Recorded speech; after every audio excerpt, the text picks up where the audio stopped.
Today on the What to Watch, guys, we'll tell you about a British cold case crime drama, a unique sci-fi comedy, and a new video game-inspired horror series. All that plus our YouTube picks of the week and much more. So, do you guys have a particular style or a particular genre of movies or shows that you like to watch, or are you kind of agnostic on that front? It's like a good show is basically a good show. I'm mostly agnostic, but definitely I lean more towards comedy, light stuff, and I like period dramas, historic drama stuff, and I love true crime stuff. Yeah, I like a wide range. I like science fiction and I love comedy. I like westerns. I do too. Since I was a little kid. Giddy up. But I like all kinds of stuff. I like a good drama. I like action. They don't make enough westerns anymore. Whatever happened to the westerns? Used to be that's about all you got. Yeah, and the ones now are so gory and morbid and bloody. I don't know, man. I'm not a big fan. Where are the old John Wayne and Clint Eastwood and True Grit? Some of these old Randolph Scott type movies. Remember that? Yeah, that was good stuff. I like that stuff. Yeah, that's good. Well, here on the What to Watch, guys, we're going to steer you to some that we think you're going to like. Now you can just kind of ask your friends what to watch, and that's fine. But, you can pick your friends and you can pick your shows, but you can't pick your friends' shows. So now, as far as the genre is concerned, you guys may know there is a whole new or fairly new genre of movies that are all based on popular video games. Titles like Resident Evil, Mortal Kombat was a big one. Several years ago, there were the Lara Croft Tomb Raider series. Well, my show this week is a new series on HBO Max called The Last of Us. It's a post-apocalyptic drama based on the video game of the same name that was developed back in 2013 by a company called Naughty Dog. And the way I describe it basically is kind of The Walking Dead meets the COVID-19 pandemic.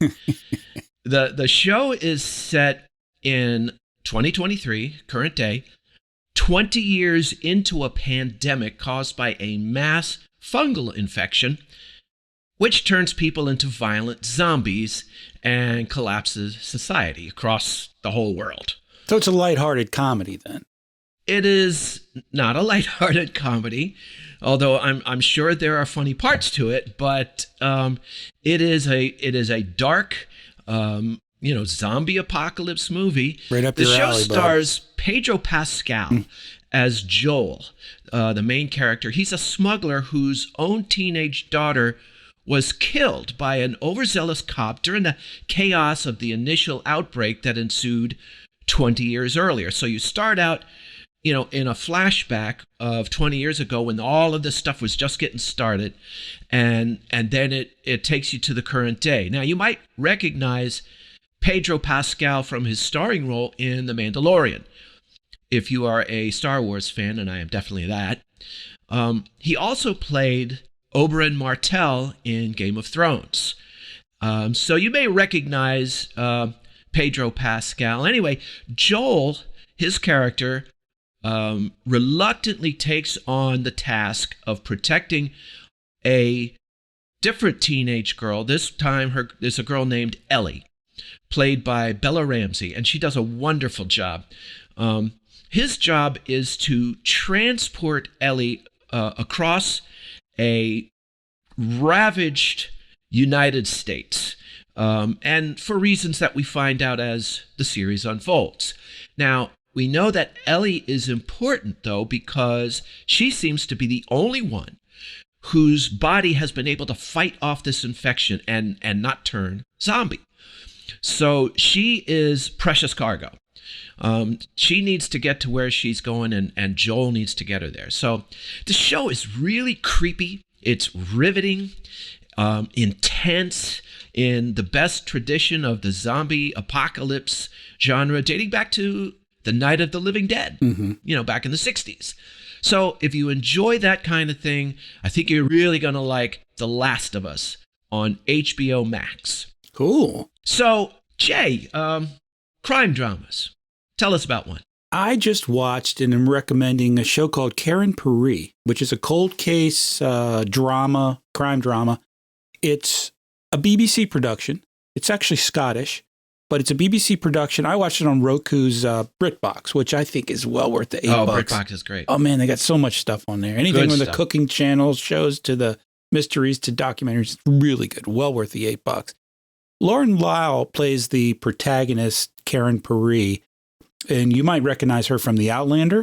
Did you see that show? That was a good show. From Outlander, yeah, I remember that. And she was also in Tell It to the Bees with Anna Paquin was in that. You know, she won an Oscar for the piano when she was a kid, and she's still Oh, really yeah, she was fine in actress. True Blood. Yeah, exactly. She's really good. So she was in that. Its show is based on a novel called The Distant Echo, which is written by a successful Scottish crime writer named Val McDermid.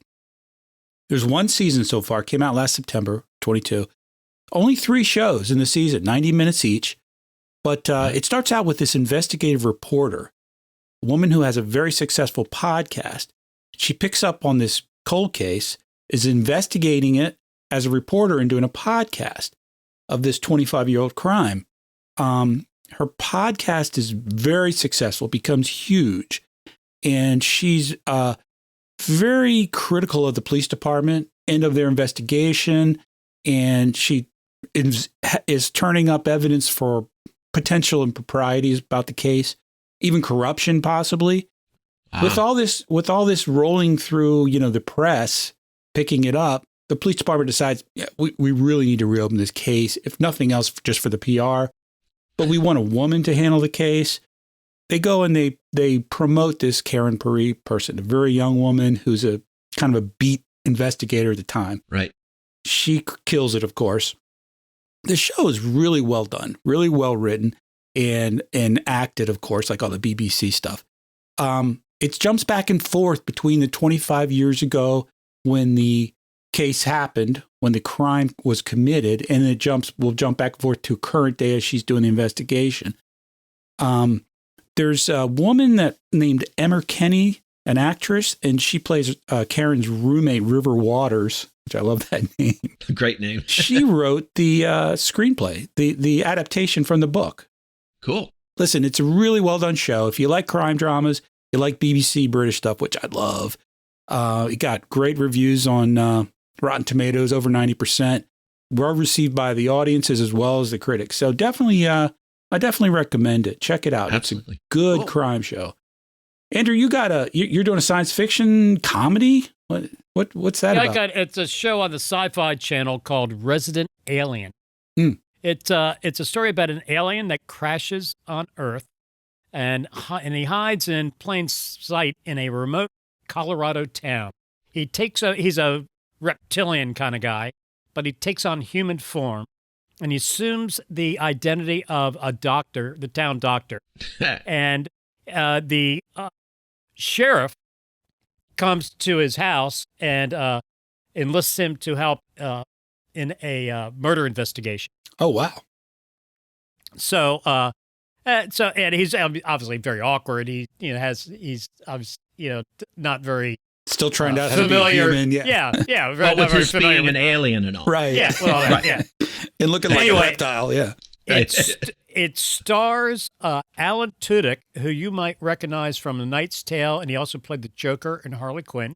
Yeah. And he was Sarah- also in Serenity, which is a great movie. Yeah. Oh, yeah.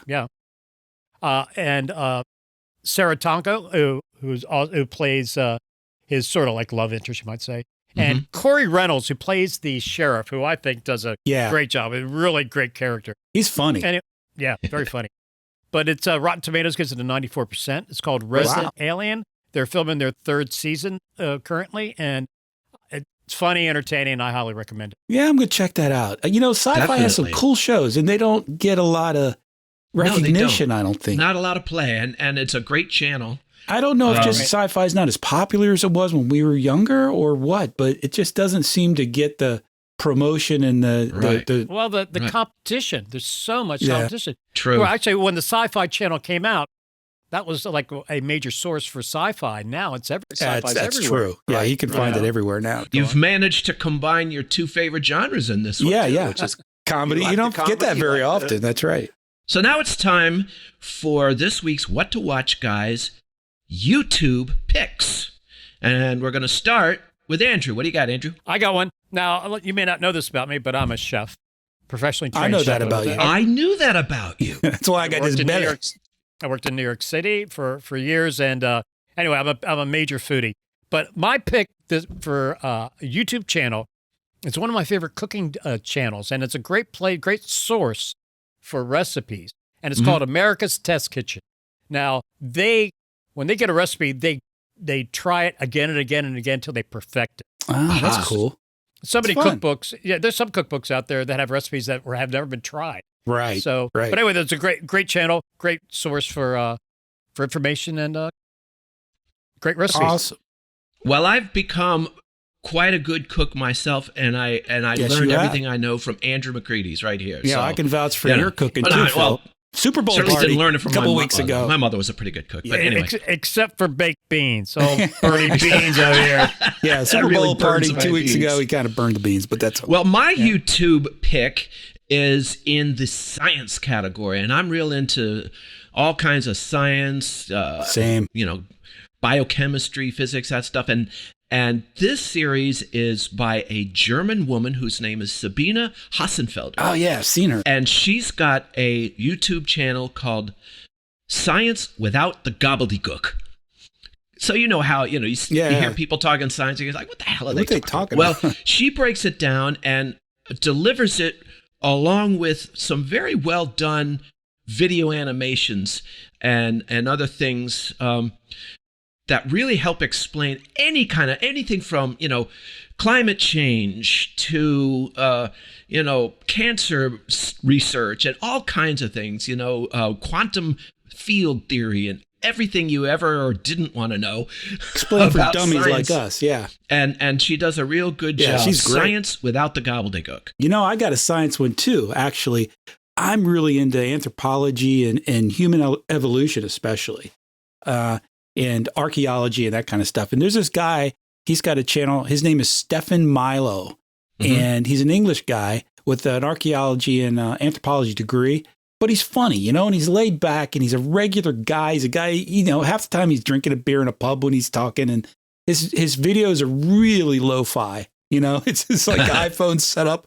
He has a plastic spoon that he tapes one of those little mics on because he couldn't hold the mic. Anyway, spoon. But this stuff's really interesting, and he spends a lot of time researching and putting these videos together, and it's a lot of fun. Listen, he's got about 280,000 subscribers, so he's grown pretty well. He's been around for a while. We will put links to all three of these YouTube pages in our show description, so hopefully you'll click on them and check them out, see if you like them. And there's so many good streaming services, but you can find a lot on YouTube. Man, absolutely. It's just full of great stuff. I spend as much time on YouTube on my TV as I do on any of the just streaming about anywhere services. else, right? Let me tell you guys, this week, or it was last week, I joined YouTube Premium.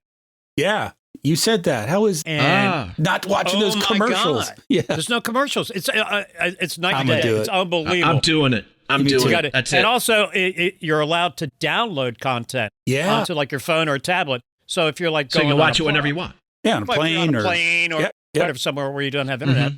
So that's a nice service. And also, there's the YouTube Music app that's where you can download music as well. I'm gonna do that today. I think it's great. Yeah, definitely check it out. And also, it's a trial offer.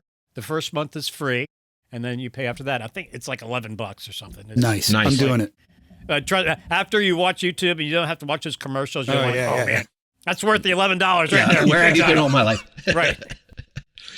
Well, that is our show, ladies and gentlemen. We're thankful that you're here. Hey, check us out on our social media platforms, and don't forget to like and subscribe so you never miss an episode. Give us your comments, your ideas, your thoughts down in the comments section below, and we will see you next time on the What to Watch Guys.